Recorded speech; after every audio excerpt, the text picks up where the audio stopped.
सलाम, अल्हम्दुलिल्लाह जी, बिल्कुल ठीक ठाक, अल्लाह का शुक्र है। And thank you so much for coming here. Welcome के लिए मैं आपकी बड़ी मशहूर हूँ। कहने वालों के अभी आंख खुल जानी चाहिए। जो कुछ पंजाब में ये 20 हल्कों के बाय इलेक्शन हुए हैं और तो टिकट दिया जाए, तो कैसे चैलेंजेस आपने फेस किए?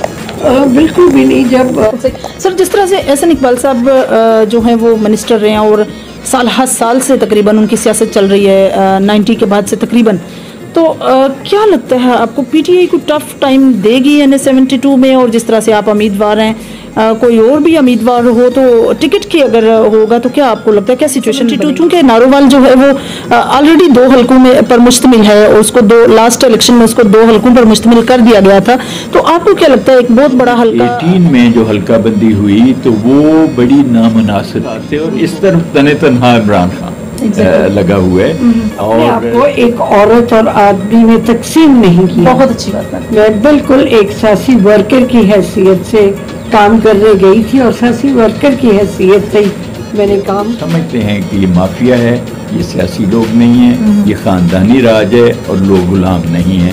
ये सोच आ गई है।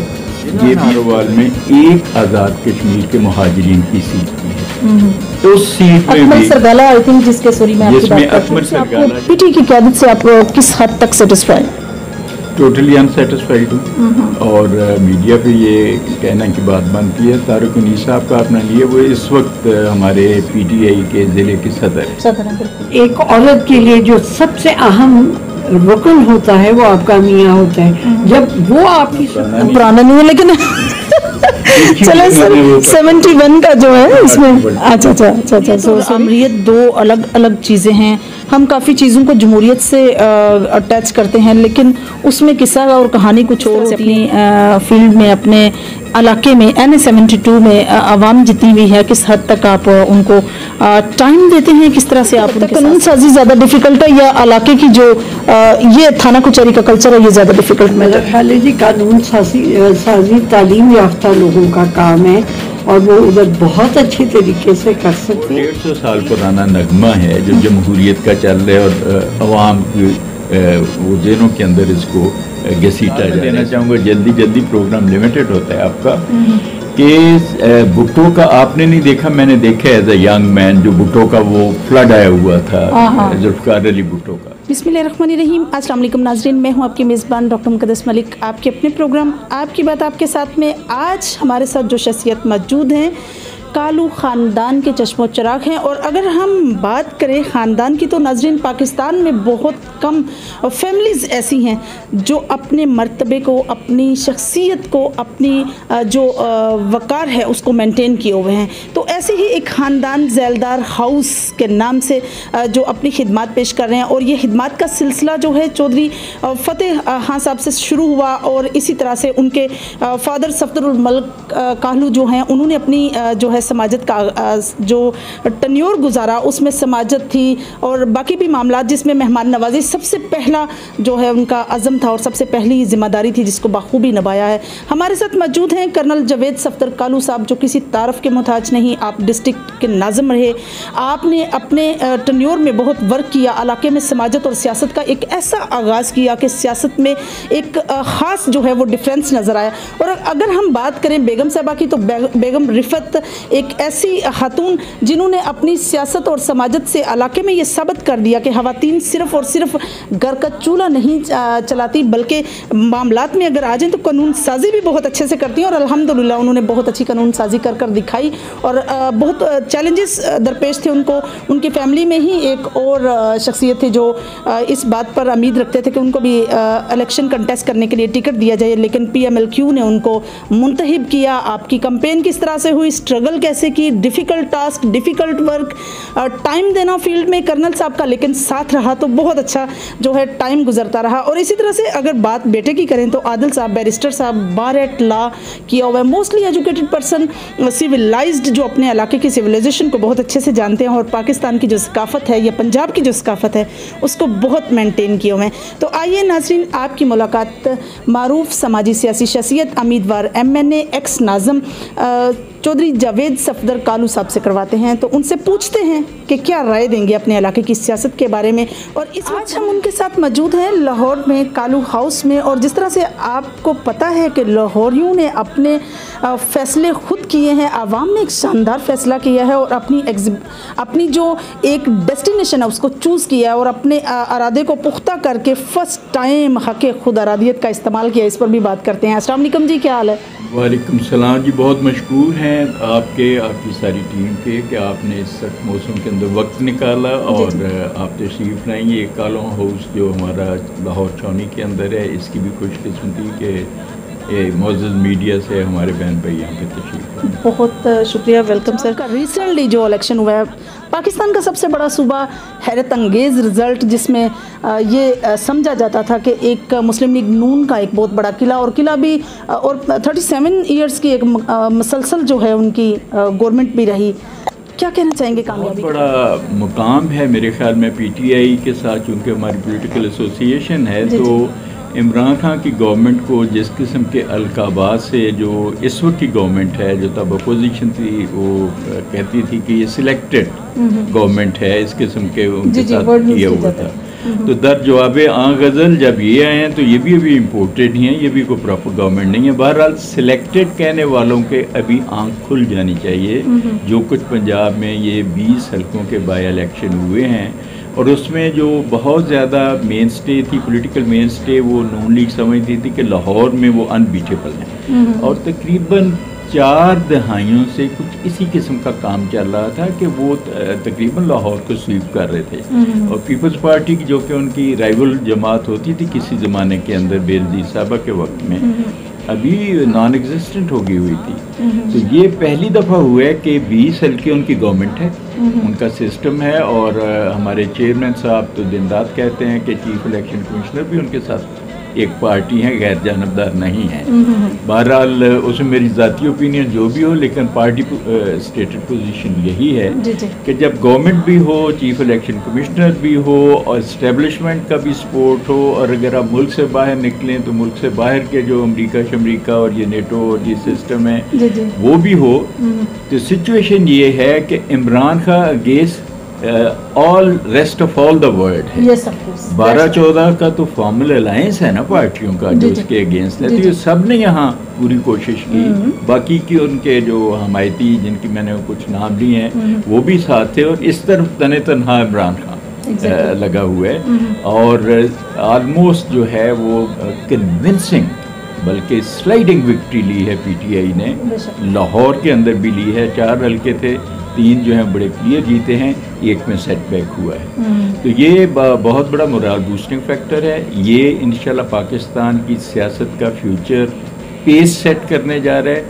और इसमें जो एक ख़ानदान की सल्तनत और उनकी बादशाहत कायम थी पंजाब के अंदर, वो समझते थे, उसको काफ़ी धचका मिला और मुझे यकीन है कि उनकी नींदें जो हैं काफ़ी ख़राब हुई। इलेक्शन कमीशन की तरफ से 1.5-2 माह पहले जो हल्का बंदियाँ हुई हैं और हल्के चेंज हुए हैं, कुछ इसके बारे में आप अपनी क्या राय का इजहार करेंगे? क्या NA-72 चूँकि नारोवाल जो है वो ऑलरेडी 2 हल्कों में पर मुश्तमिल है और उसको लास्ट इलेक्शन में उसको 2 हल्कों पर मुश्तमिल कर दिया गया था, तो आपको क्या लगता है एक बहुत बड़ा हल्का NA-72 किस तरह से उस हल्के की जो है तंजीम साजी हुई है? इनिशियली जो था 2002 में 1 में जो इलेक्शन हुए उसमें 3 नेशनल के हल्के थे। बाद में ये जो पॉपुलेशन बढ़ी है तो इन्होंने हल्का बढ़ाने की बजाय या कॉन्स्टिट्यूएंसीज बढ़ाने की बजाय ये नेशनल असेंबली ने डिसीजन किया कि इन्होंने बढ़ाने की बजाय घटा दी। अभी जो डिलिमिटेशन या इसको हल्का बंदी कहते हैं, ये ज़रूरी थी क्योंकि फाटा का मर्जर हुआ पाकिस्तान में, उनको पाकिस्तान की मेन पॉलिटिक्स के अंदर, सिस्टम के अंदर लेके आना था और सारे पाकिस्तान में उनकी भी हल्का बंदी करनी थी, फाटा एरिया की भी। उससे फिर ये शुरू से फिर से हल्का बंदी हुई। उसमें जो नई इन्होंने वोटिंग परसेंटेज हर हल्के की जो बढ़ा दी, तो उसमें जो नारोवाल ज़िला है उसकी 3 की बजाय 2 कॉन्स्टिट्यूंसीज रह गई। अभी सूरत हाल ये थी कि 2018 में जो हल्का बंदी हुई तो वो बड़ी नामुनासिब थी। उसको अगर आप नक्शे में भी देखें तो वो डीलिमिटेशन के भी कोई असूल हैं, ज़ाब्ता है, कानून है उसका, उसके शायद ही किसी कानून पे वो पूरी उतरती थी। और ये अभी जो है चीफ इलेक्शन कमिश्नर आए हैं, इन्होंने किया है, और पहले इस हल्के का 78 था, तो ये जो इन्होंने पॉपुलेशन बढ़ा दी है हर हल्के के अंदर, ये लॉ पास कर दिया, उसमें यही नंबर 72 हो गया है। और 3 तहसीलों में पहले एक नेचुरल सी तकसीम हो जाती थी, 3 हल्के थे, 3 तहसीलें थी। अभी ये है कि 3 तहसीलें हैं, नेमली नारोवाल, शकरगढ़ और जफरवाल, और हल्के 2 हैं। इसमें जफरवाल चूँकि सबसे नई तहसील है, उसको बने हुए को 8-10 साल हुए हैं अभी तक, तो उसको अभी डिस्ट्रीब्यूट कर दिया गया, और तकरीबन ये नई हल्का बंदी में तहसील शकरगढ़, कमा, हक्कोहू, पूरे का पूरा सिस्टम वो एक तरफ चली गई है। यानी कि जफरवाल तहसील बनने से पहले जो 2 तहसीलें थी डिस्ट्रिक्ट नारोवाल की, वही तकरीबन हो गई, और वो बहुत नेचुरल हुई है, एज पर डीलिमिटेशन लॉ हुई है, और कॉमन नारोवाली इससे बहुत मुतमिन है। जबकि जो पहला हुआ था वो बहुत अननेचुरल था, उसमें पॉलिटिकल इंटरफेरेंस, और जिस वजह से वो हुई, वो हमारे वहाँ पे नून लीग के जो करता रहते हैं उन्होंने वो मैनिपुलेट किया। और वहाँ पे उस वक्त जो डिप्टी कमिश्नर थे, उनके father in law reportedly chief election commissioner थे, तो उसमें वो एक बड़ी बेहुदा सी डीलिमिटेशन थी, जो अभी मौजूदा चीफ इलेक्शन कमिश्नर ने उसको बिल्कुल बेहतरीन और असूलों के मुताबिक कर दिया। बिल्कुल सही। एहसन इकबाल साहब जो हैं वो मिनिस्टर रहे हैं, और हर साल से तकरीबन उनकी सियासत चल रही है 90 के बाद से तकरीबन, तो क्या लगता है आपको पीटीआई को टफ टाइम देगी यानी 72 में? और जिस तरह से आप उम्मीदवार हैं, कोई और भी उम्मीदवार हो तो टिकट की अगर होगा तो क्या आपको लगता है क्या सिचुएशन बनेगी? नॉट ओनली नारोवाल, बल्कि आपका तो मीडिया है, काम भी ये, आप आते जाते रहते हैं। गुजरांवाला डिवीजन के 6 ज़िले हैं जी जी, और just to remind on the media के हाफिजाबाद है, मंडी है, गुजरांवाला, गुजरात, सियालकोट और नारोवाल, ये 6 ज़िले हैं। आप इनका पिछला 2018 का जो इलेक्शन रिजल्ट है निकालें तो तकरीबन नून लीग ने हर ज़िला स्वीप की है। सोए चंद एक सीट है, कोई हाफिजाबाद की है, कोई गुजरात की है, उसके अलावा टोटल नून लीग है। नारोवाल की बात करें तो टोटल स्वीप की है, 5 सूबे की सीटें थी, 2 नेशनल की थी, सब हार गए। सियालकोट में शायद एक आधी सीट सूबे की निकली है, बाकी टोटल हार गए हुए। गुजरांवाला का यही हाल है। तो ये मुस्लिम लीग का काफ़ी ये जो स्ट्रांग होल्ड लाहौर की तरह का ये गुजरांवाला डिवीजन, बल्कि इसको जीटी रोड की पार्टी कहा जाता है। हमारी पीटीआई भी ये कहती है जीटी रोड की पार्टी। तो जीटी रोड पे ये बड़े ठीक ठाक थे। जो अभी ये शैटर हुए हैं इनका, जो 20 हल्कों में हुए ना, इसमें ये घर में मेरे ख्याल में अभी लिमिट हो जाएंगे। तो ये नारोवाल या गुजरांवाला डिवीजन या सेंट्रल पंजाब ओवरऑल, यहाँ पे नून लीग या मुस्लिम लीग को लोग वो पुराने जो पार्टीशन के वक्त की कायद-ए-आज़म की मुस्लिम लीग थी उस रेफरेंस से देखने की कोशिश करते हैं, तो उसकी वजह से पॉपुलर भी है। ये जो हमारे वहाँ से आपने जिन साहब का नाम लिया है, ये वहाँ से काफ़ी दफ़ा 3-4 दफ़ा मुंतखब हो चुके हुए हैं, और उसकी मैं सियासी बात नहीं करूँगा, बुनियादी वजह नून लीग का टिकट है क्योंकि लोग मुस्लिम लीगी हैं। और इसकी मिसाल मैं देना चाहूँगा, जल्दी प्रोग्राम लिमिटेड होता है आपका, कि भुट्टो का आपने नहीं देखा, मैंने देखा एज ए यंग मैन, जो भुट्टो का वो फ्लड आया हुआ था, जुल्फ़िकार अली भुट्टो का। तो उस फ्लड में भी जबकि ये सारा डिवीजन स्वीप हो गया था, सारा लाहौर स्वीप हो गया था, नारोवाल शहर जो है मुस्लिम लीग की जीती थी। ये इतने मुस्लिम लीगी हैं नारोवाल के। लेकिन ये जो लूट खसूट अभी शरीफी सल्तनत ने पिछले 40 साल में मुल्क के अंदर और ये डाली है, इसमें अभी नई जनरेशन आ गई है और वो समझते हैं कि ये माफिया है, ये सियासी लोग नहीं हैं, ये ख़ानदानी राज है और लोग गुलाम नहीं हैं। ये सोच आ गई है। ये 20 हल्कों का जो रिज़ल्ट है, इसमें इस सोच का पत्ता है, और इमरान खान को मैं ये क्रेडिट देता हूँ। तो उसने आने वाली नस्ल में, यूथ में बिलखसूस ये बताया है कि ये गुलामी और ये ख़ानदानों के राज के नीचे लग के रहना जो है, इससे बाहर निकलें और पाकिस्तान के लिए सोचें। बिल्कुल सही। सर, अगर हम बात क़यादत की करें तो जिस तरह से तारक अनीस साहब जो है वो एक्स MNA भी रहे हैं और MNA का इलेक्शन भी कंटेस्ट किया, उन्होंने पार्टी ने उनको सदर बनाया है डिस्ट्रिक्ट का। नारोवाल की अगर पोजीशन पर बात हो तो आपको क्या लगता है, मीटिंग्स का कंडक्ट करना, मीटिंग्स बुलाना, अपनी तंजीम साजी करना, इस हवाले से आपको पीटीआई की क़यादत से आप किस हद तक सेटिस्फाई हैं? टोटली अनसेटिस्फाइड हूँ। और मीडिया पे ये कहने की बात बनती है, तारिक उन्नीस साहब का अपना लिए, वो इस वक्त हमारे पीटीआई के ज़िले की सदर हैं। बिल्कुल फैक्चुअल ये है पोजीशन सियासत की कि जब पीटीआई ने वहाँ पे टिकट दिया था तो इन्होंने उसके अगेंस्ट केकरगढ़ में इलेक्शन लड़ा हुआ। तो जो बंदा आपकी टिकट के अगेंस्ट इलेक्शन लड़े और लड़वाए, वो आपका कैसे कारिंदा हो सकता है, ये वर्कर हो सकता है? बिल्कुल सही। उसके बाद 2-3 मरहले आए हैं, उसके बाद सियासी, और ये जो बात मैं अभी मीडिया पे कर रहा हूँ, ये हम अपनी क़यादत के साथ कर चुके हैं, लेकिन ये कुछ मिस मैनेजमेंट की इंटरनल पॉलिटिक्स है जिसमें इस किस्म के डिसीजंस अनफॉर्चुनेटली हो जाते हैं। सही। उसमें फिर जो लोकल गवर्नमेंट में चेयरमैन बना था अनअपोज, ये हमारे नून लीग के जो वहाँ के वजीर साहब थे, उनके बेटा अनअपोज चेयरमैन हुआ। उसको चेयरमैन बनवाने में हमारे इन्हीं साहिब सदर जो हैं पीटीआई के, इनका बड़ा हाथ था। इन्होंने सपोर्ट किया था नून लीग के उसके बेटे को अनअपोज करवाने के अंदर। ये मैं मुख्तसर बताता हूँ। तीसरा एक मरहला आया था रिसेंटली, आज से कोई 8-10 महीने पहले, जिसमें आज़ाद कश्मीर के इलेक्शन हुए। जी। ज़िला नारोवाल में एक आज़ाद कश्मीर के मुहाजिरीन की सीट भी है। उस सीट में भी सरगाला, आई थिंक, जिसमें अकमल सरगाला जो है मुंतखब हुए और मिनिस्टर हैं आज़ाद कश्मीर में। ये पीटीआई के उम्मीदवार थे।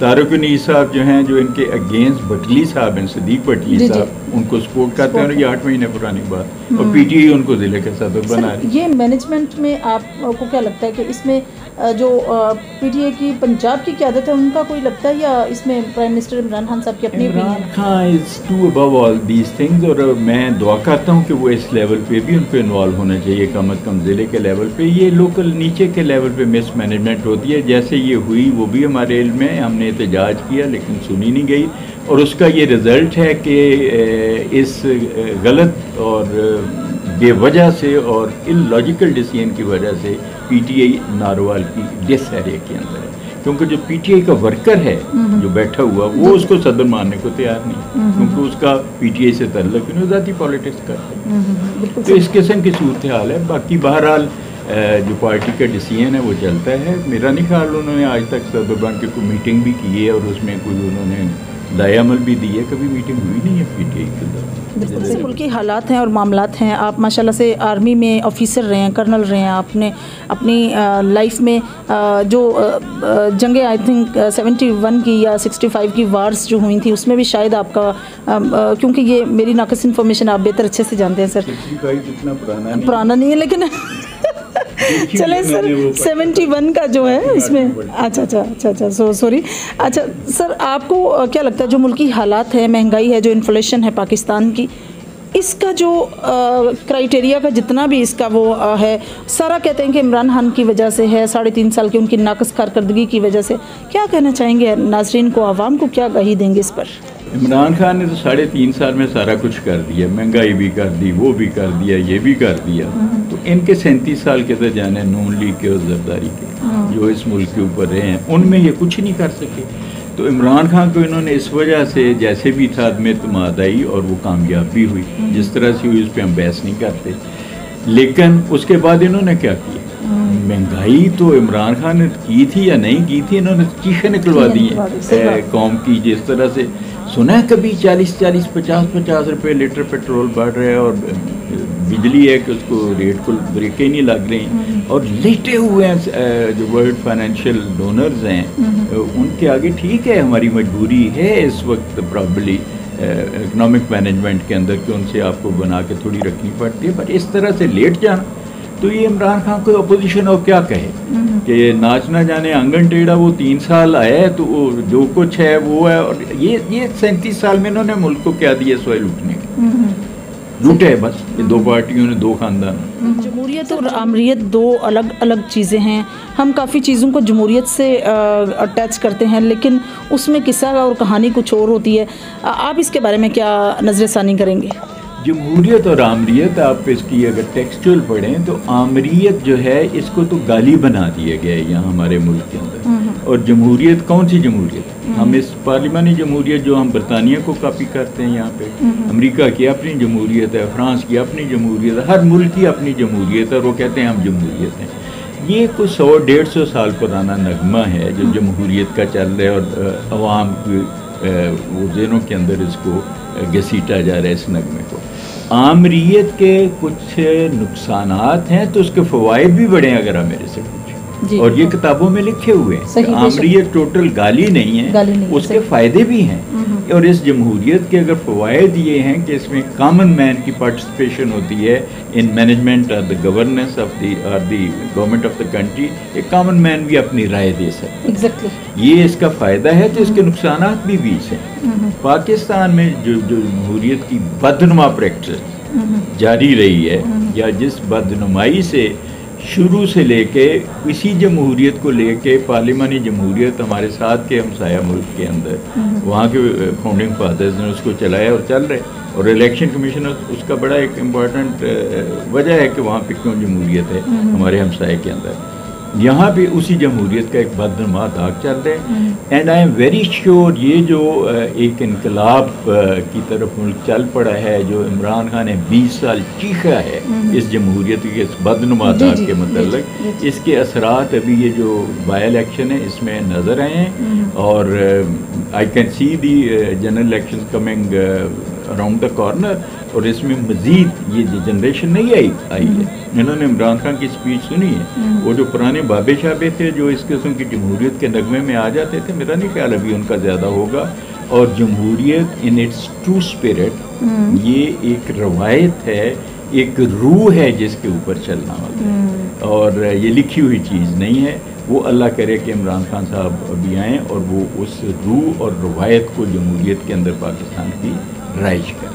सर आप किस तरह से अपनी फील्ड में, अपने इलाके में NA-72 में आवाम जितनी भी है, किस हद तक आप उनको टाइम देते हैं, किस तरह से आप उनके साथ साथ हैं? NA-72 में देखा जाए तो वहाँ पे एक सिटिंग वज़ीर हैं इस वक्त पे नून लीग के, वो वहाँ पे हैं, वो बड़ी दफ़ा जीते हुए हैं। नून लीग एक पॉपुलर जमात थी किसी ज़माने में उधर, तो उनको हराया अगर हिस्ट्री में किसी ने है तो एक दफ़ा वो मेरे से हरे जब मैं ज़िला नाज़िम था। तो इनका इन साहब का और दानियल अजीज़ साहब के वालिद साहब थे अनवर अजीज़ मरहूम साहब, इनका इत्तेहाद था और मैं इनके ख़िलाफ़ इलेक्शन लड़ा था। दानियल साहब के वालिद मेरे से हरे थे।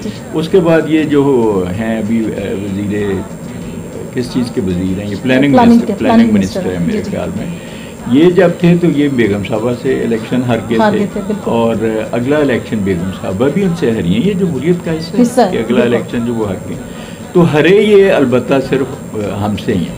ये फिर मैं उसमें अपनी मैनेजमेंट इंटरनल को कहूँगा कि इस पार्टी के डिसीजन मेकिंग का क्या करें कि इन्होंने एक अच्छे बड़े पॉलिटिकल वर्कर में जो वहाँ पे इंट्रेंच्ड है एक पार्टी की तरफ से और वज़ीर और अमीर रह चुका हुआ है, उसके आगे एक गुलकार को खड़ा कर दिया।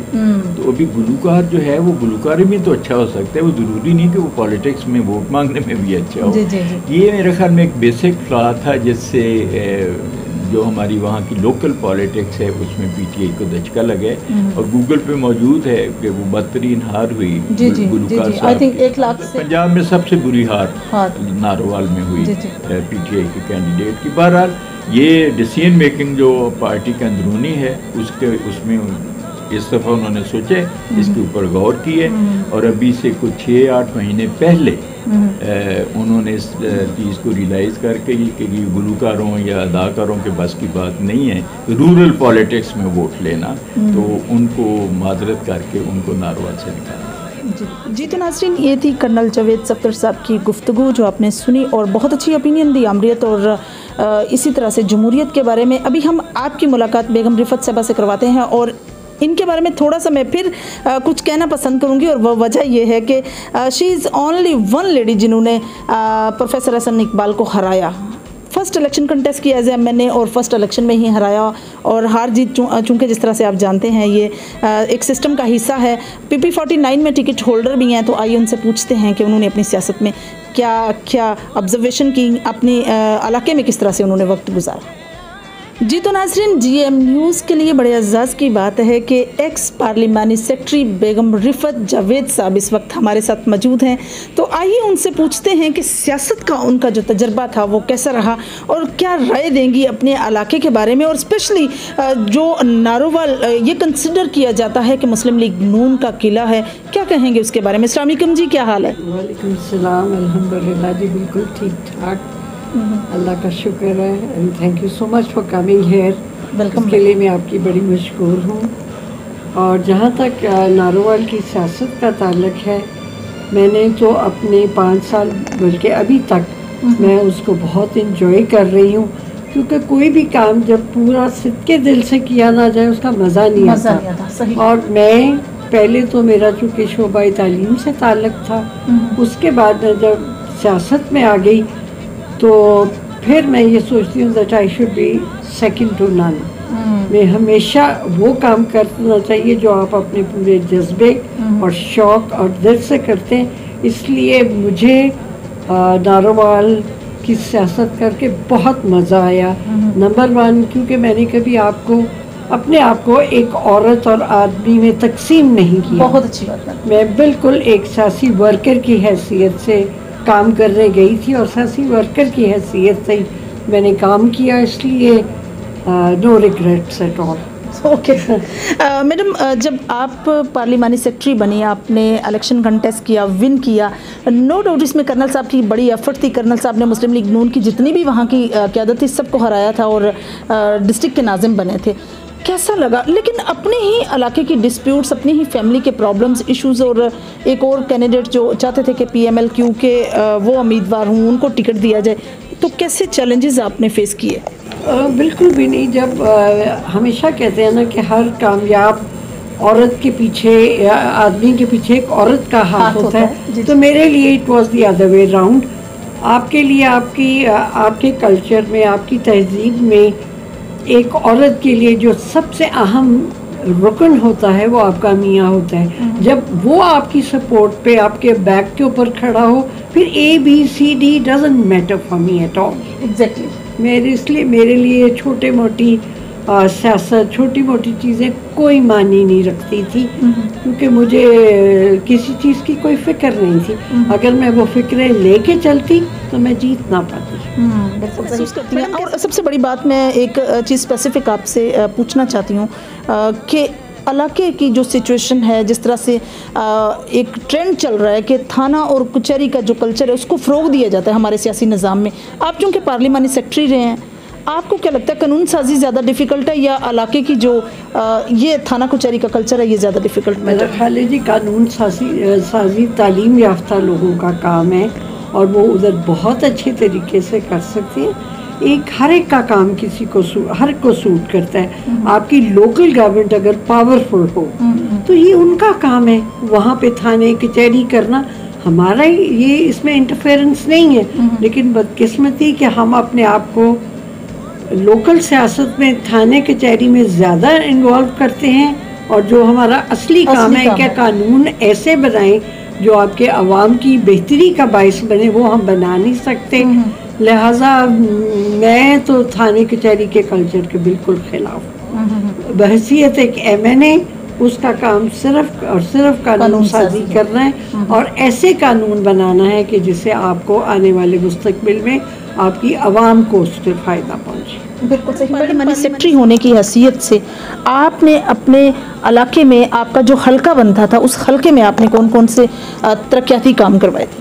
सबसे पहले तो ये मैं आपको बता दूं कि मैं पार्लियामेंट्री सेक्रेटरी थी और NA 117 था उस वक़्त, वो मेरा हल्का था। लेकिन मेरी खुशकिस्मती ये समझ लें कि मेरी पूरा हल्का नारोवाल था, क्योंकि कर्नल साहब ज़िला नारोवाल के ज़िला नाज़िम थे।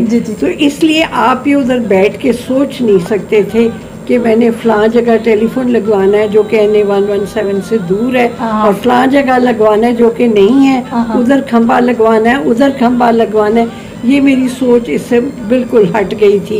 क्योंकि मुझे पहली दफ़ा याद है जब मैंने एक छोटी एक्सचेंज लगवाई थी, वो जफरवाल में लगवाई थी, क्योंकि वो मेरे हल्के में नहीं थी। But this all give me a deep satisfaction, क्योंकि मेरा काम लोगों के लिए था। एग्जैक्टली। लोगों के लिए था। और मुझे इस बात की बहुत तसल्ली थी कि चले जफरवाल में भी तो हमारे नारोवाल के लोग रहते हैं ना, हमारे अपने लोग रहते हैं। चले मेरे हलके में नहीं थे, नहीं वोट दिया, लेकिन उन्होंने कर्नल साहब को तो दिया था ना, इसलिए मेरे लिए मेरा आप समझे कि हल्का बहुत बढ़ गया था। इसलिए मुझे उसके मुताबिक काम करना था और मैं बड़ी मुतमईन थी ये काम करके। मुझे कोई रिग्रेट्स नहीं थे, क्योंकि एक दफ़ा जब मैं असेंबली में चली गई तो आई डिसाइडेड कि अब मुझे ये काम करना है और 5 साल के लिए मुझे टका के ये काम करना। उसमें 2-3 चीज़ें थी कि आप अपनी फैमिली को भी लेट डाउन नहीं करना चाहते।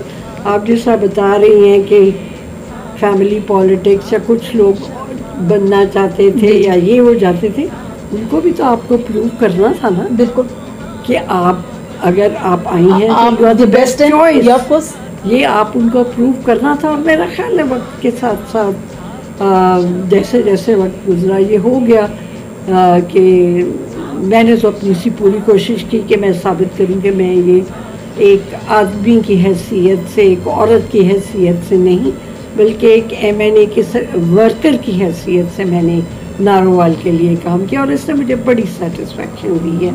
मैं आपको बताऊं कि कई ऐसी जगह भी थी जिसमें मैंने मुझे एग्जैक्टली उस गांव का अब इस वक्त नाम याद नहीं है, जिसमें मैंने 24 घंटे के अंदर बिजली लगवाई थी, क्योंकि मैं उनसे वादा करके आई थी। क्या बात है, फैंटास्टिक। विदिन 24 आवर्स, जिसमें 24 घंटे में, क्योंकि बाई चांस कुछ अल्लाह का बहुत करम है कि हमारे कुछ ताल्लुकात ऐसे थे कि फौजी होने की हैसियत से कि बड़े अच्छे लोगों से भी ताल्लुकात थे, तो मैं उनको फिर रिक्वेस्ट करती थी कि ये मैं लेट डाउन हो जाऊंगी अगर कल इस वक्त बिजली ना इधर जल रही हो। और मैं उनकी आज भी मशकूर हूँ कि दे हेल्प मी और मैं अपने जितने भी उस इरादे थे उनमें कामयाब हो।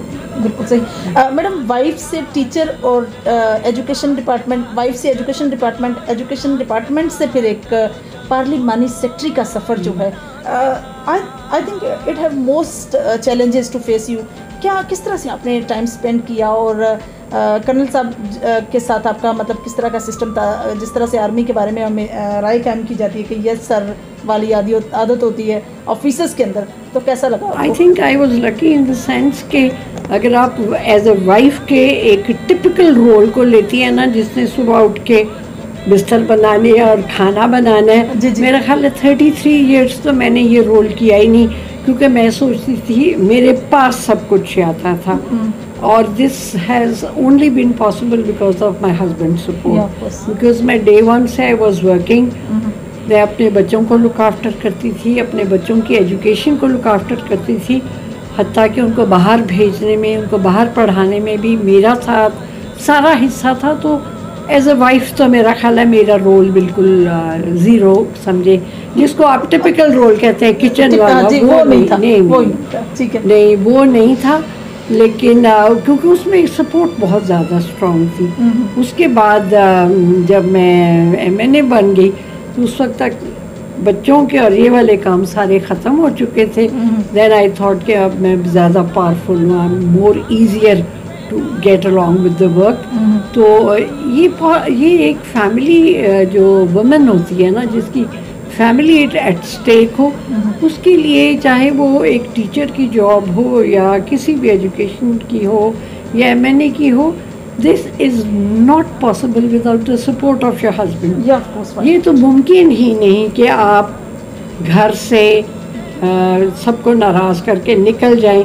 इस किस्म का मैं काम करना भी नहीं चाहती थी। जब आप पूरे तरीके से मुतमईन हैं, आपके घर वाले मुतमईन हैं, एक घर का सिलसिला ऐसा चल रहा है, well and good, and I enjoyed it. और ये मैं आपको बताऊं कि ये काम चलते भी तब है, चलते भी इसी तरह हैं कि आप घर से मुतमईन हो। आप एक घर को नहीं संभाल सकती तो फिर आप कैसे सोच सकती हैं कि आपका मुल्क भी तो एक घर है ना, उसको आप कैसे लुक आफ्टर करेंगे? बिल्कुल। तो इस सिलसिले में मेरा ख्याल है मुझे मुश्किलात का बहुत कम सामना करना पड़ा है। बिल्कुल सही।